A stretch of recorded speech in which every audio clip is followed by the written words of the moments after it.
Hey everyone, and welcome back to the channel. Ever watched a manager, a supposed tactical genius with a squad full of superstars, just completely fall apart? You look at the team sheet, you see the talent, and you think, how is this not working? From the Premier League to La Liga, we've all seen it. Today, we're diving deep into the high-stakes, pressure cooker world of football management to uncover the secrets behind why so many managers fail. We'll look at 5 who crashed and burned, and 5 who became legends. And stick around, because we're going to break down how their methods on the training pitch made all the difference. Let's get into it. Let's start with the cautionary tales. First up, Roy Hodgson at Liverpool. He arrived with a great reputation from his time at Fulham, but his defensive, cautious style was a terrible fit for a club that demands attacking, passionate football. Players like Steven Gerrard, who thrived on freedom and forward momentum, looked lost. Gerrard himself later admitted the team's morale was at an all-time low. Hodgson's philosophy simply didn't align with the club's DNA, and the players couldn't buy into a system that felt so alien. It was a classic case of a good manager in the wrong place at the wrong time. Next, think about David Moyes' tenure at Manchester United, following Sir Alex Ferguson. The pressure was immense, sure, but the real issue was a crisis of confidence that started at the top and trickled down. Moyes seemed overwhelmed. He famously removed Ferguson's experienced backroom staff and brought in his own, creating a disconnect. Players like Rio Ferdinand spoke about how the training sessions became overly complicated and focused on stopping the opposition rather than expressing their own strengths. Moyes projected uncertainty, and the team mirrored it on the pitch. They went from champions to 7th place.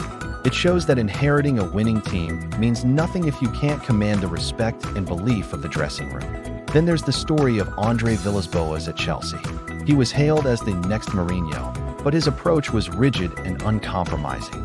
He tried to force a high defensive line on an aging but legendary defense, including John Terry and Frank Lampard. They knew it wouldn't work with their skill set, but AVB refused to adapt. He alienated senior players, dropping Lampard and creating a toxic US versus them atmosphere in the dressing room. Football is a player's game, and if you declare war on your most influential stars, you've already lost the battle. He was gone in less than a season. Our 4th example is Unai Emery at Arsenal, a serial winner in the Europa League, but his time in North London was plagued by communication issues.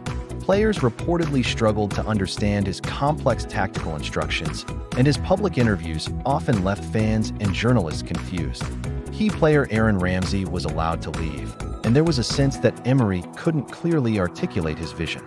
Without clear, concise communication, a manager's brilliant ideas get lost in translation.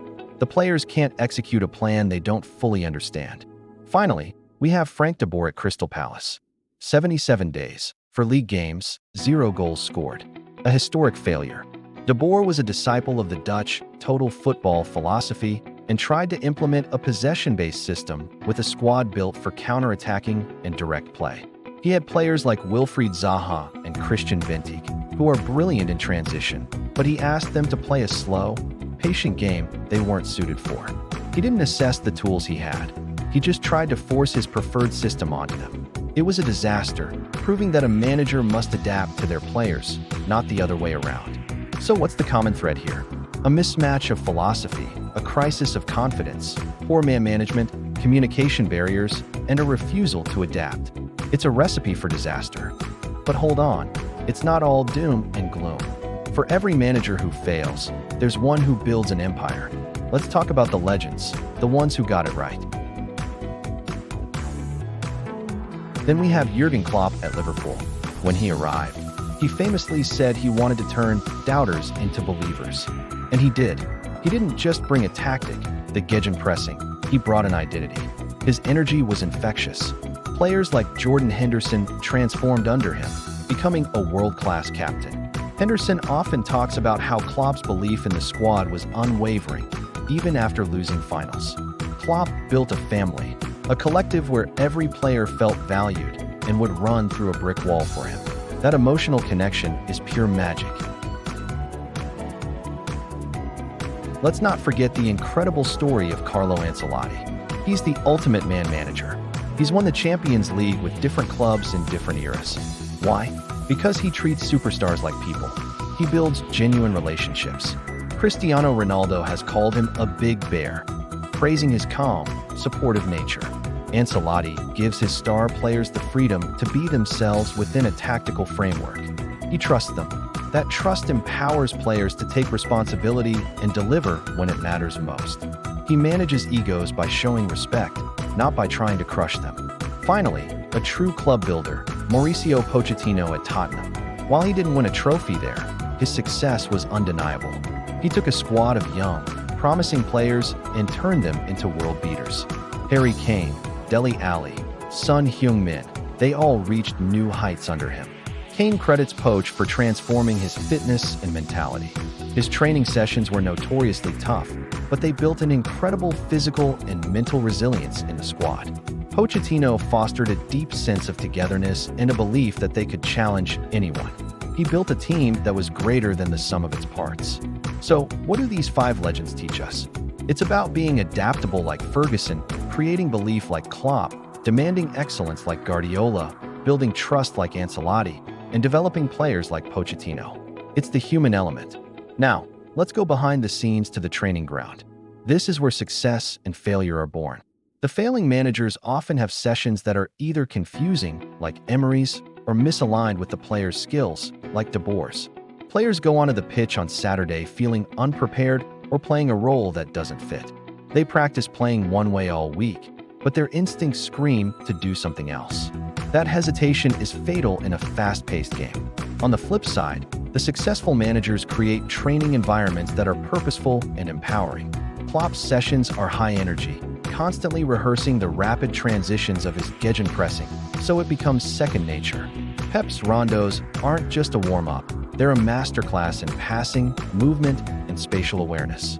Ancelotti gives his creative players the freedom to experiment in training, building their confidence to try game-winning moments.